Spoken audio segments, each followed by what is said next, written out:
Have you ever noticed that there's a fundamental difference in the physical characteristics of most predatory animals and prey animals? And as a motorcycle rider, it can teach us something about how we should approach street riding. There's one distinguishing physical feature that will instantly tell you if an animal is designed for hunting other animals for food or one that's avoiding being hunted. The physical difference between the two animal types is their eye location. So take a look at this diagram. The predator on the left has more front-facing eyes, and as you can see, this allows them to use both eyes to focus in on anything in front of them. Having front-facing eyes gives a predator the ability to more easily focus on the target, their prey, and lion is a well-known predator. And when you're face-to-face with a lion, you can clearly see both eyes focused on and looking at you, his potential lunch. Prey animals, on the other hand, like the skull on the right, have eyes that are more oriented to the side of their skull. So this decreases the field of view that both eyes are focused on, but it greatly increases their overall field of view. Because some prey animals have eyes that are so far on the side of their skull, they have fairly close to a 360-degree field of view. This allows them to see predators that are approaching from the front and far to the sides and somewhat behind them. Rabbits and other prey animals are best suited to avoid confrontations with lions and predators, and they're not very good at direct confrontation with predators either. Because when was the last time you turned on a wildlife show and felt sorry for the poor lion being attacked by a pack of angry rabbits? It just doesn't happen. So what does this teach us about riding a motorcycle on the street? Well, our eyes are on the front of our skull, like a predator is. This gives us a binocular vision to the front, but it diminishes our peripheral vision to the sides. So functionally, we're set up more like predators, but is this an advantage or a disadvantage when we're riding a motorcycle on the street? Here's something that you may not have thought much about. When we ride a motorcycle in traffic on the street and we're up against cars and trucks, are we the predator or the prey? How you answer that question will somewhat determine how you ride a motorcycle on the street. But here's another way to think about it. In a collision between a car and a motorcycle, who wins? When it comes to riding on the street, we become the prey, even though we're physically set up more like a predator, and sometimes we have the mentality of a predator. There are a few things when riding a motorcycle that we need to use our eyes more like a predator, and we'll talk about those situations in a minute.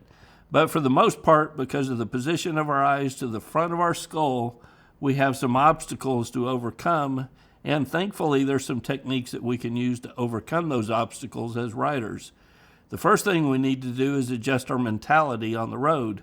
I did a video a few weeks ago about maintaining a good following distance on the roads. There were a few comments that were perfect examples of that mentality that needs to be adjusted. Here was a good example of one of those comments. I won't read the entire thing, but the viewer states, "This is nonsense. If you're this scared to ride a motorcycle, then you should not be riding a motorcycle." Well, first of all, I agree with his premise. Being scared on a motorcycle is not in the best interest of the rider, but this has nothing to do with being scared. This is about being wise.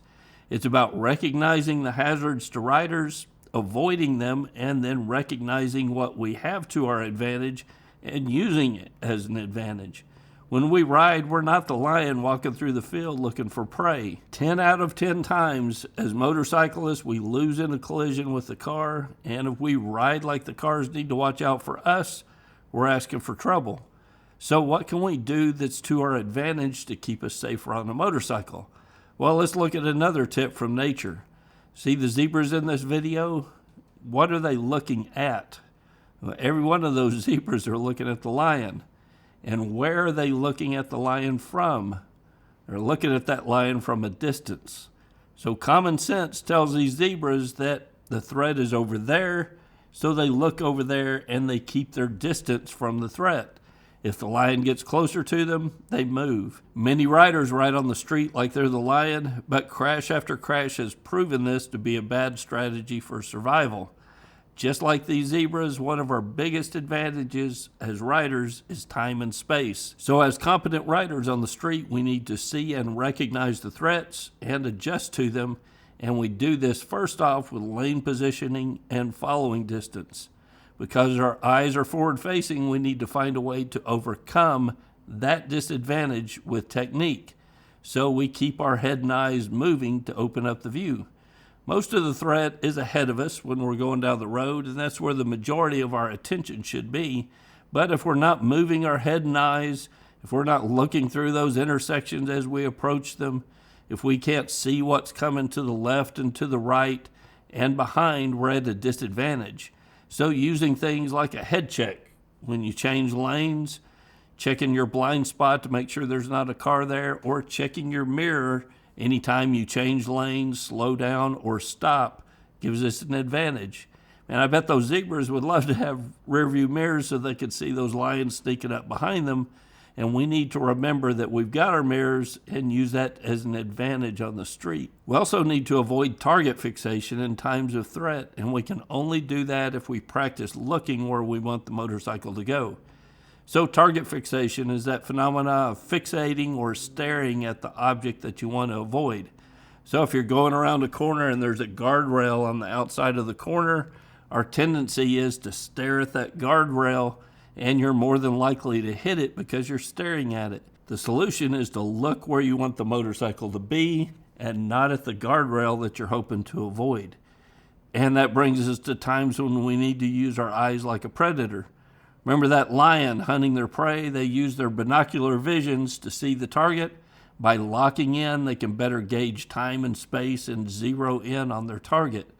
When we're going around corners or performing U-turns on a motorcycle, we should use our eyes more like a predator in those situations. Look where you want the motorcycle to go. Use that binocular vision. Don't just turn your eyes. Turn your head. Point your nose where you want the motorcycle to go and look at it like it's a target. It's a physical action of turning and looking with your eyes that helps create that mental focus to get the motorcycle where you want it to go.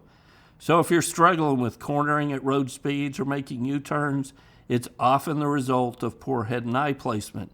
Turn your head and look. Sometimes I turn my head and look, and I say mentally to myself, I want the motorcycle to be over there. I say that mentally as I turn my head. I want the motorcycle over there. As I turn my head and I look. It's both a physical action and a mental approach to your cornering that will make your cornering and U-turns much better. So while we are the prey when we enter on the road with cars and trucks that outweigh us by thousands of pounds, we have to use the tools at our disposal to avoid being that zebra that's picked from the herd. It has nothing to do with being timid and afraid. It's about being smart and recognizing our vulnerabilities and using the tools at our disposal to our advantage. As riders, we have to be smart because smart riders are rarely afraid and afraid riders are rarely smart. Till next week, guys, it's Ken with MC Rider, and I'll see you on the road.